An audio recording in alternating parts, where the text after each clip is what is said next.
Hello there, everyone. TheAndrata here, and welcome back to episode 86 of our Enigmatica 6 Let's Play series, where today I figured out the aerial interface. So, I did a little bit of reading in the little book here to see exactly what was needed. Turns out the charging module is needed, and the way we had it set up before probably would have started working. I just needed to give the aerial interface pressure. But yeah, so I got pressure piping into the aerial interface here. Then I had the charging module set to pointing into the aerial interface. And then I changed our slot configuration to top for our armor slots.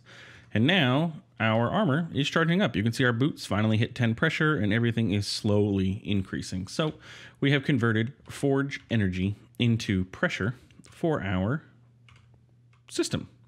So now we can go ahead and do the advanced PCB and give that to the charging module, and it'll move air even faster, it says. So our armor should start charging up even quicker than it was before. The question will be whether we can maintain this, but once our armor all hits 10 pressure, it shouldn't take too much to maintain. And especially since this system has 20 pressure in it and our armor can only hold 10, I think that we're going to go ahead and be okay. But anyway, yeah, we have armor charging going on now, which is awesome. But to continue on with our Ars Nouveau exploration here. So, one thing I did not look into was the fireworks star. So, yeah, I'll be right back. Let me look up how to do this fireworks star so we can get some AoE going on, because we're going to need it for some of our other guys. So give me just a few seconds here. And we're back. And it turns out it's not that difficult to make a fireworks star at all. Sorry if you see some flickering or my mouse moving. I'm trying to bring OBS back up. Anyway, yeah, it's just gunpowder and a dye. Makes whatever color fireworks star. And the reason that we weren't able to see it when we did this is because this is just a gray fire. Like, it doesn't exist. Like, this has small ball white. Regular fireworks stars, just, they don't exist. It's not a thing. So you need to have a color, essentially. So let's go ahead and make this, I think it was this tier. Yes, but there's not going to be enough mana. But we can easily solve that by doing this, and then this, and then this. And this should get us AoE. So now we can, you know, get some explosions going on. So yeah, so let's get our spell book and our flare. Where is that one? That's you. Projectile, ignite, flare. Let's set up an AoE. And we're going to call this explosion. Yes, that is a reference. If you know the reference, you'll get the reference. If you don't know the reference, then you won't know the reference. Does that make sense? Yes. At least it did to me. And now we got an AoE, so... Well, the ignite AoE, what about if I do it here? Oh yeah, look, it lit all of them on fire. And him too. Sweet. This is actually a pretty nice spell. When we get a spell wand, I'm probably gonna, this is what I'll put into the wand, because this is kind of nice for damage. Other than the fact that it sets things on fire, but can't be avoided, unfortunately, when you're talking about explosions. Anyway, continuing on with our quests, our next step is to make an enchanting apparatus. The spirit is willing, but the flesh is spongy and bruised. One's own reservoir of mana is limited. The flesh can only hold so much. Certain magical materials exist to assist this, but they themselves require access to greater reservoirs to even make. An external apparatus is therefore required to hold the reagents for such creative endeavors and to assist in funneling the mana into them safely. To construct the enchanting apparatus, place down the arcane core with the enchanting apparatus on top of it, and then the pedestals can be placed anywhere in an 11 by 11 area centered on the core. A mana jar with mana must also be present nearby.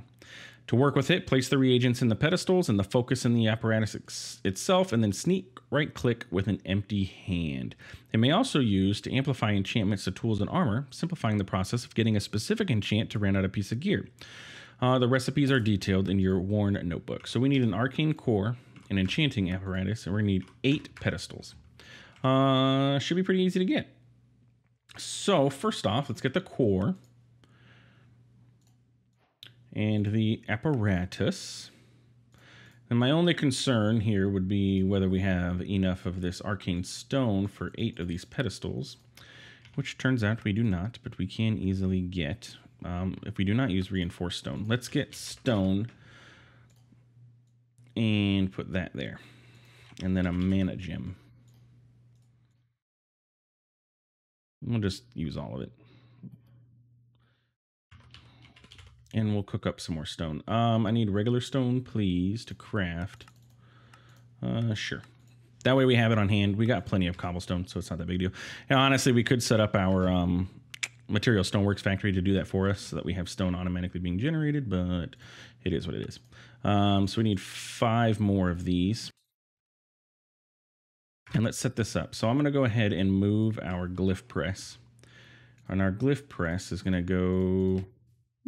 You know what? The glyph press can go like right here. It'll have access to all this mana here, and we can make whatever glyphs we want. And then this mana jar can go here, and let's just go ahead and make ourselves another mana jar just to make that look even more even. That's you. And fill that up. So there we go. We got a mana jar there. So then we need to set up our arcane core. So the core is going to go here, and the apparatus goes on top of it like this, and then look, it floats. That's pretty cool. And then we have 8 pedestals that we need to put around it. So let's clear out some area.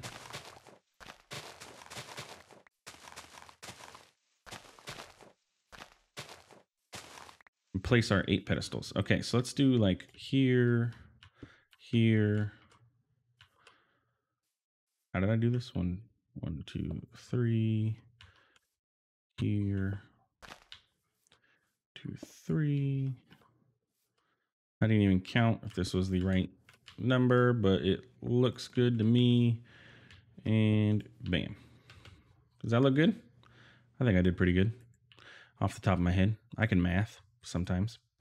Okay, so we have an enchanting apparatus. Now what? We need to make some mana bloom seeds. The mana bloom sits at the border between the mundane and the magical. It grows as any other plant, but its roots reach through the veil, soaking in more of the mana that infuses the earth. Growing these will serve 2 purposes to a budding practitioner. First, they produce more mana than any mundane plants when grown. Second, they can be woven into a fabric that intertwines itself with the wearer's mana, expanding the practitioner's reserves. So we need to make mana bloom seeds. That was not correct. That's you. So that is 4 mana gems and some seeds.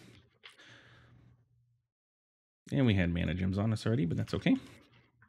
And seeds. Yeah, 1, 2, 3, 4. I'm going to assume you are the reagent, and then I have to shift right, get off of these. Oh, it did it. Okay, well, I didn't have to do anything special. Bam, got it. Mana bloom seed, quest completed. Do these need to be planted on anything special? Because if not, I might need some of this. So I'm going to go ahead and plant it in our farm that we have out here. But I think I'm going to set up our spell turret when we get to that point to grow these. So just go ahead and do that. And fancy pantsy, we have a spell called Grow, which we can now throw amplifies on. Let's see how many we need. I want that to grow up to 100% with 1 click. So what is that going to take? But try and be efficient here, you know. I think, yeah, we're capped out at how much we can do. It does seem to be that way. Because it's only doing, yeah, it's doing anywhere between 57 and, I mean, one tick did 70. Yeah, look, there was a 71. So it's kind of random in how much it does with the amplifies. Yeah, look, that was 71. Now this is 42, 85. So yeah, it's a little bit random, kind of like bone meal is as well. So instead of doing all these amplifies, let's do AoEs. And AoE, no, not extend time. AoE amplify. And now I have it on touch. Look at that. Now we can grow all of this pretty quickly. Okay, cool. So now we have a 9x9 mana, or a 9x9 grow spell, which I will take. That is nice to have. So that was a Glyph of Harvest. So let's go back, and we got some of this mana bloom stuff. So let's see what our quest book wants us to do with it. So what is the usage of mana bloom? So we can make mana fiber, or we can make a tablet of overgrowth. Now, what do you do?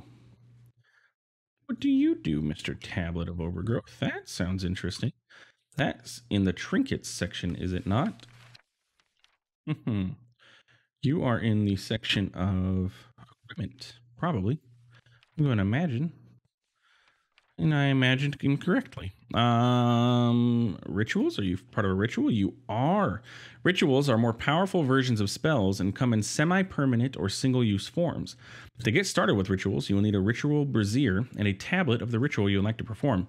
Now, if you are watching this as it releases, there are no quests in the quest book for rituals. However, there is an open issue for updating the Ars Nouveau quests for Enigmatica 6, and one of the quests is rituals, or one of the updates is the ritual quests. So there probably will be ritual quests coming in a later version. But as it stands now, I'm on 4.1.14, nothing in here.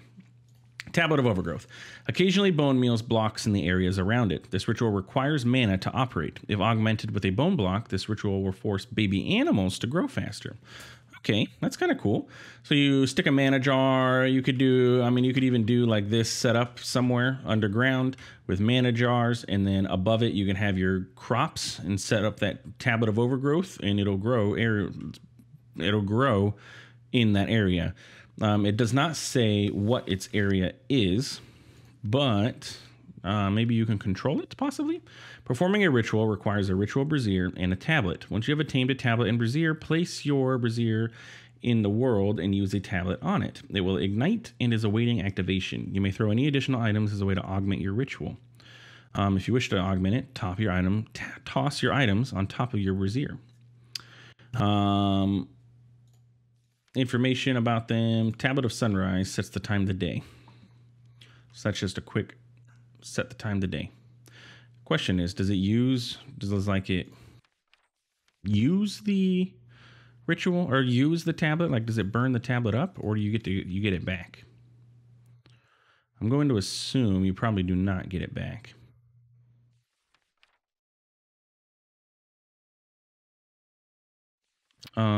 Anyway, all right, let's continue on. We were working on mana bloom. So we got the mana bloom seeds, and then we have trinkets. Draw me like your French girls. Mana is a fickle thing, and keeping it in one place long enough to use can be challenging at best. Aspiring practitioners may find themselves struggling to channel mana for very long. Besides magical accoutrements woven from mana fibers, certain other materials can be molded into useful trinkets to serve as an extension of one's own reserves. Refer to the magical equipment for recipes to discover more useful curios. Okay.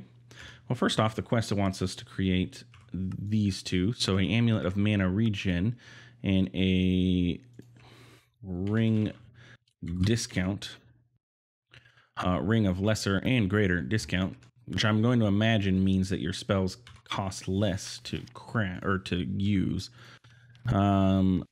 Ring of lesser discount. In addition to providing a small bonus to maximum mana, they reduce the total cost to cast a spell, and provides a slightly larger discount over the lesser ring of discount.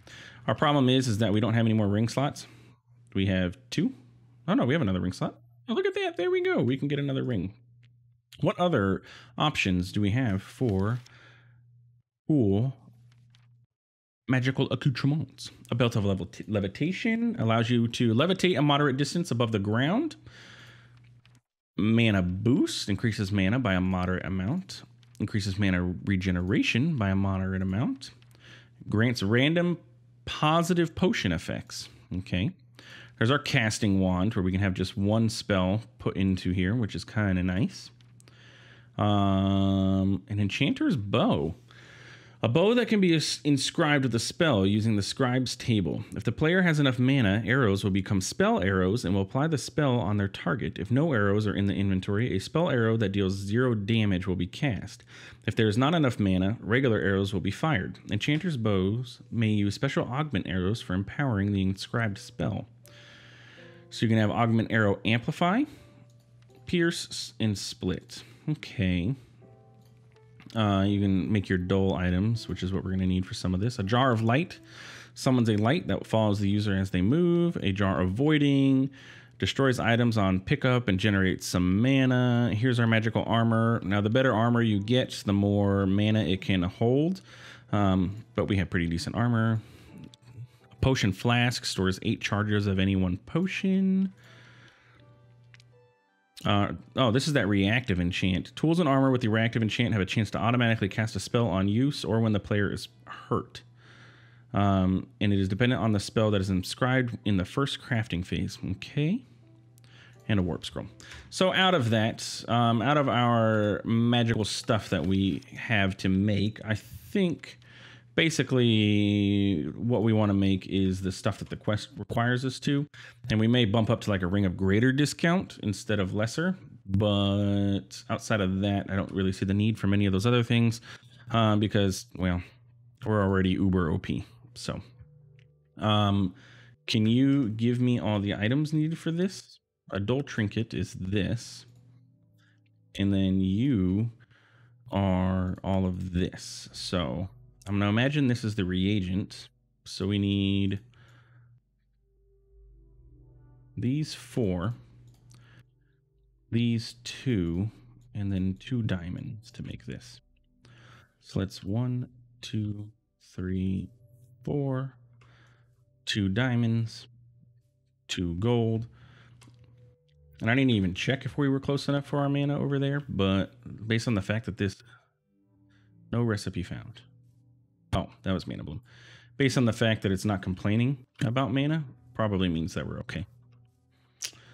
And the step assist is driving me nuts a little bit. We have an amulet of regen. And we can go ahead and put that onto our neck slot. Do I have a necklace already? I do. Has a chance to damage attackers. I don't necessarily need that. For 1, I fly. And for 2, I take tons of damage. And B, or G, or whatever I was on, I one-shot most everything now anyway. So we need a ring of potential. And all of this stuff, which is U2, U3... excuse me.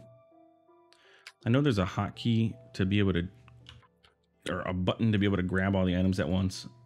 I don't remember what that is. Now the question is, does this need to be in any specific way? Because this is showing it like this, but I'm just going to go ahead and YOLO this and put them in wherever I desire. And we'll see if it actually crafts.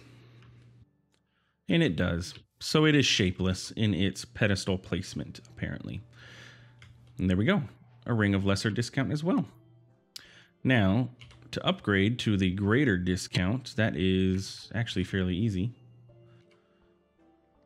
It just requires this stuff. Let's make our spells cost less. I'm a fan of cheap stuff. How many diamonds? 4. How that one ended up there, I don't know. So a blaze rod, diamonds, mana gem, and then you. There we go. Our amulet. Can our amulet be upgraded? You can. It's just saying that you can use a mana gen to create a mana gen, I guess. Don't necessarily need that. Okay, so let's put this ring on, and now we have a greater discount for when we use our spells. So our grow spell, if we go back to our old base, we can see exactly what the difference is on that.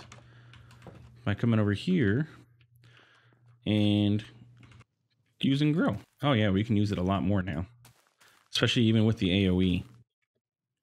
And we have mana regen, so our mana regen's faster too. All right. How do I get infinite mana so that I never have to worry about it? That's the question. That way I always have full mana. Is that a thing? Oh, we got a jar of voiding. How do you work? Like, active? Yes. Active? No. I don't necessarily want to have you like active and then be like destroying stuff. So let's just put you away. It voids blocks. Okay, that's what that does. With some work, common paper can be infused to be a better receptacle for magic. Let's go ahead and get some spell parchment going, which is going to require us to make blank parchment, which requires mana fibers. We finally are going to use some of this mana bloom. And I don't know how much, so we'll put that away. So we have a blank parchment, and then we have spell parchment. Okay. And you are going to give me, it looks like, the scribe's table needed for the spell parchment. So we can set this up. I don't know if it requires mana, so we can kind of set it up here. I'm going to assume we have to put our spell there. Yeah. Now, how do you work? Do we cast our spell at you? To prepare parchment with a spell, design the spell within your spell book, then place a parchment on the table. Sneak right-click the table with your spell book to transfer the selected spell over to the parchment. Parchments may be reused. So we could sneak right-click, and now this is a parchment of touch, grow, AoE, amplify. So I'm going to assume that's how we teach our little friends when we get to this section how to do the stuff that we want them to do. It isn't always convenient to have to do things by hand. Save yourself some effort and imprint your spells into the ground. Perfect for mob traps or for applying buffs as you walk out the door. Oh, so we could put our spell for the regen right by our blood magic altar. Oh man, even better. To use chalk, begin by drawing a circle on the ground. Now right-click the circle with a prepared spell parchment. Valid spell parchments must begin with the touch form. Any creature walks over the rune will steal the effect of the spell. Okay, let's try this. That was Runic Chalk. We're definitely going to try this out. So it said to do... now right-click this with a prepared spell parchment. Okay, so forget this spell. What we want to do is do the healing, which is self. It says it has to begin with touch, correct? It must begin with touch. Okay, so let's modify this really quick to have, that's heal, to be touch, amplify, extend time. Okay, so then we do that. Then we can change this back to self. So we can grab this off of the table, and we can go get our chalk, and we can draw a circle on the ground. Spell set. Now when we walk over this, look at that. Now, how does it reactivate is the question. I'm going to assume does it probably need mana in the area? We'll find out when this runs out. If I walk over this again, yeah, look, I don't get it back. Let's check out the book here about Runic Chalk. Let's find our Runic Chalk. Once the rune has cast the spell, it will become uncharged. An uncharged rune will charge itself from nearby mana jars. Using Runic Chalk on a temporary rune will convert it to a permanent one. Okay, so that is good to know. But we can set that up. So if we were to put this like here, if I didn't make a giant mess, what are you set to? I need you to be on. Oh, I have grass blocks. Perfect. So if I do this and I do this and we stand here, it will recharge from these. And remember, our spell lasts 19 seconds. And look, it already recharged. Caveat is if we stand here, it's just going to keep resetting it and draining mana. So we kind of want to not do that, maybe. Because it's draining mana pretty quickly. So either we don't set it to amplify so that it's constantly getting our regens up, or we don't do the extend times. Yeah, what if we... I think it'll be okay. Well, we'll have to see. We'll have to play with it, to be honest, when we get into blood magic. But I like that idea. I like that a lot.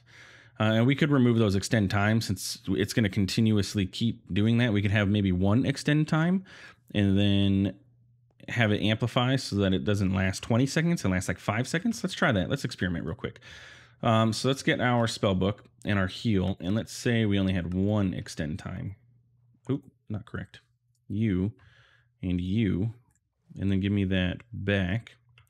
So now you only have one extend time. And then the only problem with that is that. Okay. Set up our chalk, and then you. Oh, and I messed that up. Touch.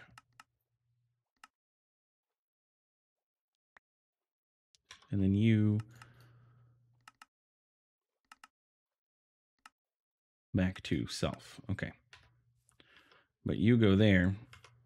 So you give us 10 seconds this time, which does constantly keep getting reset. And that's with only one extend time. How much mana does it actually use is the question. I mean, with this many mana jars here, it seems to be like it's maintaining. So maybe we could, we could build something like this underground near our, yeah, we'll see. Or we can set relays. We're about to dive into relays. Let's see how these relays work, right?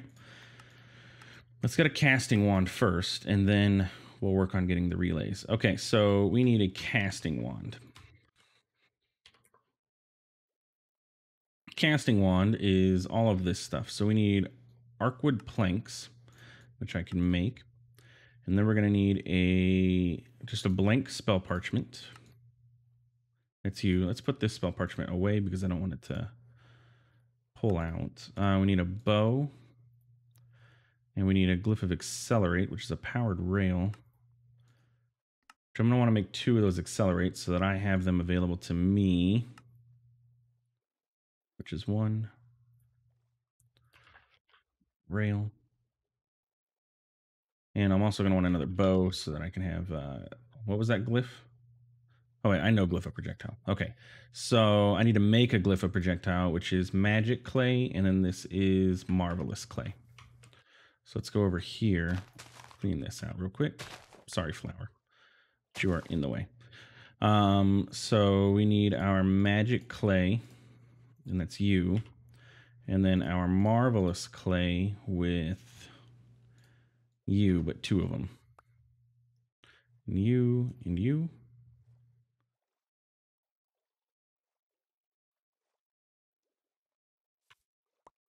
And then you and you. So we can learn this one. So now we've unlocked accelerate for us to use. And then we will use this one for the casting wand. So let's add all the stuff. So accelerate, projectile, 2 gold, and 1, 2, 3 of these guys. Okay. 2, 3, you, and you. And what's our reagent for this? Archwood planks. Archwood planks, or archwood. Could be either or, to be honest with you. No recipe found.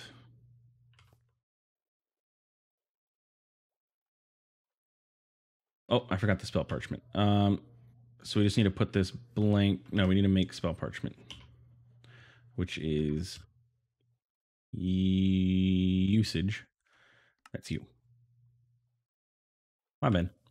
Put that there, and then that there, and there we go. So now we have a casting wand. And then we're going to teach our casting wand to have our ignite.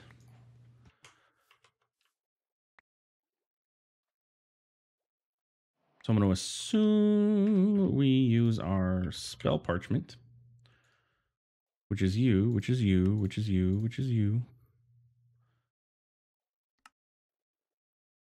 And we teach our spell how to do this. Okay, so let's set this number 10. So it says you do not need a form and you don't need accelerate.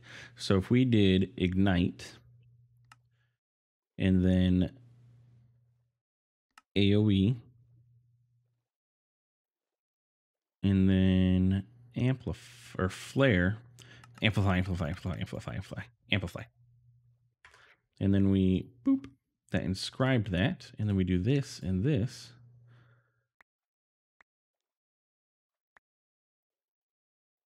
Set spell. Okay, cool. So now our casting wand should have this spell set to it. So let's go over here.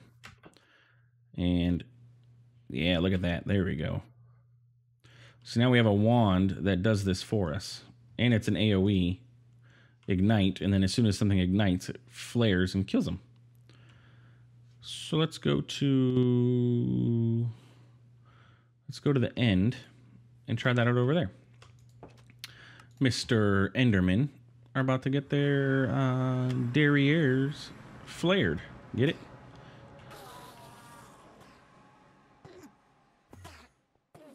So that was just regular fire. Let's see. Okay, so you have 40 damage, and now you...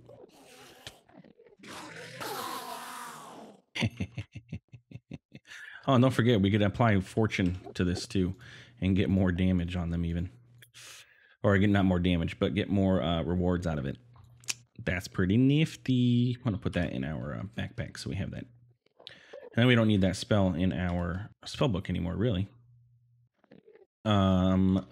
Clear. Create. Cool. So that was spell inscribing, okay, and runic chalk, which I do enjoy. Lastly, mana relays. Let's grab one of these, and this is our enchanting apparatus. This is our setup here. So let's grab this, which is all of this. A potion of mana regen, and dump it to my inventory. I don't know why I'm doing that. I just don't pay attention all the time to everything, you know. And then it was a manager. So if we set you up, oh, and then we need a wand of dominion, I think it said, or it's going to give us one. Sweet. So how do you work here, Mr. Mana Relay? Where is our spell book?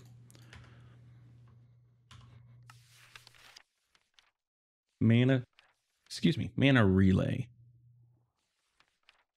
Relay. Mana relay. Transport a mana between mana jars and other relays. To pull mana from jars, use the dominion wand on the jar and then on the relay, and then from the relay to the jar. Only reach up to 10 blocks away. To clear connection, sneak. Okay, so you can do 10 blocks away. So if I set you up like here, and I make a mana jar, and I set you up like here, I think it's roughly 10 blocks. So if we use a jar, position set, too far away. Bam. Position set. And then you're going to be way too far away. So we can have like a line of relays, essentially. I'm thinking for our blood magic, we could have this somewhere and we can set relays to actually feed. No, to you. Okay. You go to here. And then you go to here. So this should start filling up. Yeah, look, there we go. It's filling up with mana. And then this guy will keep getting filled from this. I say that is pretty nifty. So really what we could do is we could put this relay, well, I mean, I guess it's a 10 block radius, so it doesn't matter. I was going to say we could put the relay like on top of here, and we can send out 10 blocks from here.